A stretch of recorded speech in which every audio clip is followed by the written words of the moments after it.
मैं सोचता रहता हूं कि अपने इन भारत समाचार के दर्शकों को, प्यारे दर्शकों को और उत्तर प्रदेश की जनता को मैं और कैसे घर बैठे और थोड़ा सा सुकून दे सकूं। कहते हैं ना, लोहा लोहे को काटता है। तो कोरोना पॉजिटिव है तो आप अपना एटीट्यूड पॉजिटिव करिए, कोरोना हार जाएगा। आज मैं लाया हूं ऑक्सीजन की समस्या से जूझने के लिए छोटे छोटे से उपाय। देखिए, पिछली बार मैंने आपको बताया था कि अगर आपका केवल कुछ मत जानिए, अगर आप, मैंने जैसे पिछली बार कहा था, घर में टीवी नहीं है, फ्रिज नहीं है, कोई चिंता की बात नहीं है तो उठा के फेंक दीजिए। एक पल्स ऑक्सीमीटर घर में रख लीजिए, कोरोना से लड़ना है तो। और अगर उस कोरोना पॉजिटिव व्यक्ति का जो ऑक्सीजन सैचुरेशन है वो 94 से नीचे गिरता है तो आपको चिंता होनी चाहिए। 94 से नीचे चिंता, 4 से 94, 4 से चिंता। 90 से नीचे गिरता है तो आप अस्पताल देखना शुरू करिए।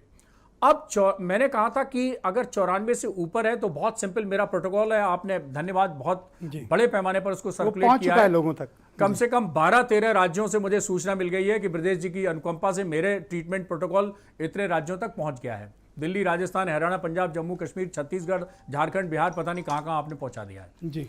और दूसरी बात है कि 94 से ऊपर अगर आपका ऑक्सीजन है तो आइवरमेक्टिन और डॉक्सीसाइक्लिन का जो मैंने कॉम्बिनेशन प्रोटोकॉल बताया है कि आइवरमेक्टिन 12 मिलीग्राम रात को खाने के 2 घंटे बाद, डॉक्सीसाइक्लिन 100 मिलीग्राम सुबह शाम 5 दिन, बाकी विटामिन बी, सी, डी, जिंक और स्टीम इनहेलेशन लेते रहिए और पीने वाली ज्यादा चीजें पीते रहिए, मस्त रहिए, स्वस्थ रहिए, डांस करिए। और हाँ, एक बार जरूर मैंने कही, आइसोलेशन में पेशेंट है लेकिन उसको अलोन मत छोड़िए। There is lot of difference between isolation and alone. उसको एकांतवास चाहिए, उसको अकेलापन नहीं चाहिए। तो हो सके तो उसका कमरा खोल दीजिए, उसको डांस करके दिखाइए, गाना गा के सुनाइए, मिमिक्री करके दिखाइए, कुछ भी करवाइए, राजू श्रीवास्तव बन जाइए, कुछ भी करिए। कमरा खोलने से कोई प्रॉब्लम तो नहीं? नहीं, कोई प्रॉब्लम नहीं। ओके। उस समय उसका मास्क लगवा दीजिए बस। ओके। दूसरी बात मैं आता हूं कि अब ये ऑक्सीजन मान लीजिए जाती है, मैं देखिए आपके सबको प्रशिक्षित कर देना चाह रहा हूं, कम से कम एमबीबीएस डॉक्टर तो आज मैं बनाई, बहुत जरूरी है जी। तो 94 के नीचे अगर ऑक्सीजन जाती है और 90 के बीच में है 94, तब आप क्या करें? कुछ मत करें, रोगी को उल्टा लिटा दीजिए। जैसे ही आप उल्टा लिटाएंगे 3% 5 मिनट के अंदर ऑक्सीजन बढ़ जाएगी। मतलब मरीज को पेट के बल लिटा दिया जाए? पेट के बल लगा दिया जाए, कुछ नहीं, पेट के बल लिटा दीजिए। 3% 5 मिनट के अंदर 3%। और डीप ब्रीथिंग करनी है फिर। मैं कई डॉक्टरों पर प्रयोग किया है। डॉक्टर मरीज जो मेरे इन्फेक्टेड है, मैंने फोन किया, मैंने कहा ऑक्सीजन लेवल बताइए, और 5 मिनट के बाद मुझे उल्टा होके फिर बताइए। और एक नहीं, 20 नहीं, सैकड़ों मेरे पास एग्जाम्पल हैं। डॉक्टर्स, अब भाई डॉक्टर से ज्यादा एविडेंस तो कौन क्रिएट कर सकता है। मैंने उनका कि अब बताइए, तो उन्होंने कहा नहीं 91 थी, अभी क्या है, अभी 94 हो गई, 95 हो गई। तो 3% तो मिनिमम पड़ती है। पेट के बल लेट के डीप ब्रीदिंग करनी है अगर ऑक्सीजन लेवल कम हो रहा है। केवल पेट के बल लेट जाइए, आराम से सांस लीजिए, कोई प्राणायाम करने की या डीप ब्रीदिंग की भी जरूरत नहीं है।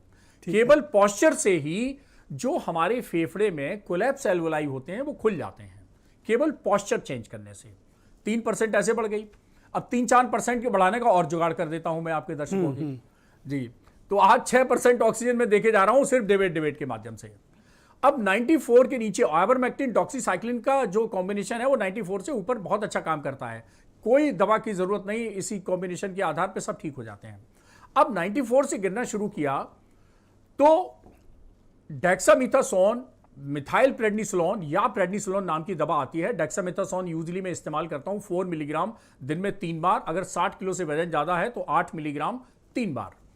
इसके इस्तेमाल करते ही 3% और बढ़ जाती है, तो 6% का बोनस आपको घर बैठे मिल गया। इन दवाओं के नाम कृपया दोहरा दें जी। स्टेरॉइड कहते हैं हम लोग। स्टेरॉइड एक हम लोग के डॉक्टरी भाषा में रामबाण दवाएं कही जाती हैं। हमारे 2 सहयोगी डॉक्टर बैठे हैं, वैभव खन्ना तो मेरे क्लास फेलो और दोस्त हैं, और ये छोटे भाई अनूप बैठे हैं। ये स्टेरॉइड नाम की दवाएं हम लोग इमरजेंसी मेडिसिन के रूप में इस्तेमाल करते हैं, रामबाण के रूप में इस्तेमाल करते हैं। डेक्सामेथासोन मेरा ड्रग ऑफ चॉइस है, और बहुत सारी जितनी स्टडीज हुई हैं पिछले साल भर के अंदर वो डेक्सामेथासोन पर हुई हैं। डेक्सामेथासोन थोड़ी अब डॉक्टर सूर्यकांत ने ज्यादा लिखनी शुरू कर दी है, बतानी शुरू कर दी, पब्लिक भी अवेयर हो गई, तो थोड़ा कम हो गई, शॉर्टेज हो गई है। तो मिथाइल प्रेडनिसोलोन या प्रेडनिसोलोन भी आती है। इसके इक्विवेलेंट मेडिकल स्टोर वाला कैसे लिया जाए, कितनी बार लिया जाए? मेडिकल स्टोर वाले को आप बताएंगे कि देखिए अगर आप 4 मिलीग्राम वाली डेक्सामेथासोन है तो आप दे दीजिए मुझे, सुबह दोपहर शाम खाना है। नहीं खाना है तो प्रेडनिसोलोन की 20 मिलीग्राम की गोली एक रोज खानी है, या मिथाइल प्रेडनिसोलोन की गोली भी 4 मिलीग्राम सुबह दोपहर शाम खानी है। तो मिथाइल प्रेडनिसोलोन, डेक्सामेथासोन 4 मिलीग्राम 3 बार खाना है। अगर प्रेडनिसोलोन मिल रही है 20 मिलीग्राम की एक गोली खानी है। ओके। आपका कहने का मतलब है कि ऑक्सीजन लेवल को 94 के पार ही रखना है। हाँ, अगर 94 से नीचे जा रहा है और उल्टा लिटा भी दिया फिर भी 94 से नीचे जा रहा है तो डेक्सामेथासोन ऐड कर दीजिए। ओके, 2 उपाय मैंने बताए। अब तीसरा बहुत मैं बताने वाला हूं और मैं पूरे भारत सरकार, दुनिया और पता नहीं किसकी गालियां खाने के लिए तैयार हो गया हूं।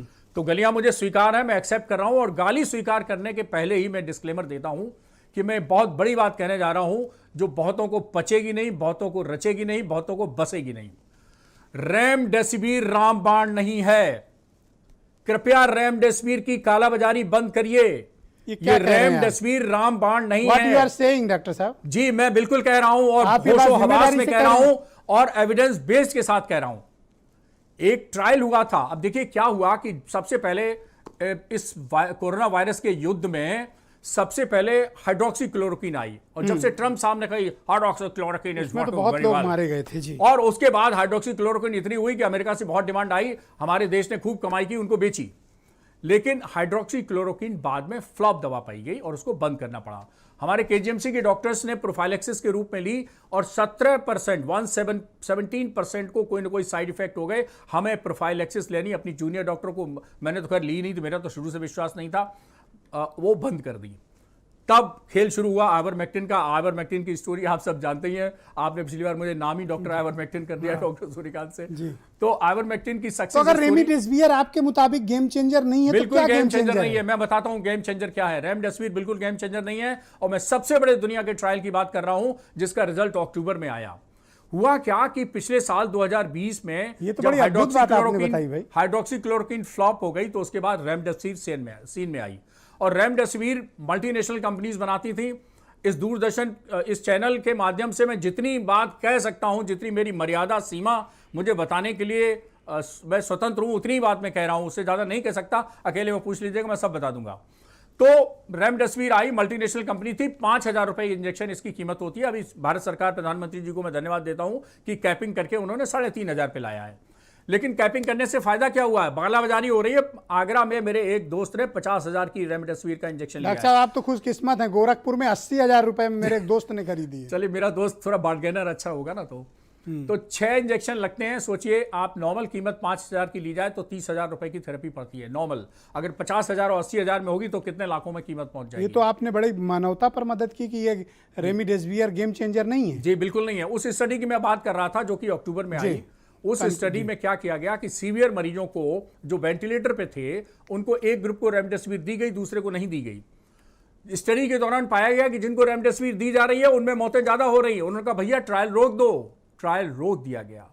विश्व स्वास्थ्य संगठन कहने को मजबूर हुआ कि हमें यह डायरेक्शन देना पड़ रहा है कि रेमडेसिविर सीरियस कोविड मरीज के लिए फायदेमंद नहीं है, उल्टा नुकसान करता है। तो कृपया जो आपके दर्शक हैं उनको तो मैं कालाबाजारी से बचा ही सकता हूं। आज मुझसे जिसने पूछा है, मैंने कहा कि गांधी ने एक समय जब ये कहा था अंग्रेजों से कि कह दो अंग्रेजों से मुझे अंग्रेजी नहीं आती है। आज डॉक्टर सूर्यकांत कह रहे हैं कि मैं रेमडेसिविर नहीं लिखता हूं, ना पसंद करता हूं और ना ही ये रामबाण है।